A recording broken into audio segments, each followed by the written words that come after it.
1 contro 1, si porta la palla sul sinistro, prova a saltare l'avversario, salta un secondo, va la conclusione, rimpallata, poi arriva il tiro dalla distanza e il gol, vantaggio della Roma Calciotto grazie a Cichelia, 1-0 quando siamo all'8° minuto di gioco. 1 minuto e quindi 2 minuti di recupero, attenzione a questo tiro dalla distanza ancora del Ness con il rimpallo che favorisce ancora la squadra in bianco, poi ancora conclusione, parata di Caterini e alla fine sotto porta arriva il tap-in vincente.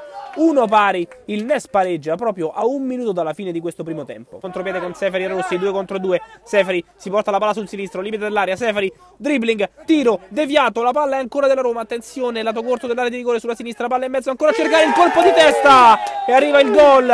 Il gol della Roma, il secondo di Cichella, doppietta personale. 2-1, si riporta in vantaggio la squadra ospite. Parte Celiani dal dischetto, conclusione, traversa e poi gol, pareggio del Ness Calciotto qui allo Sport City.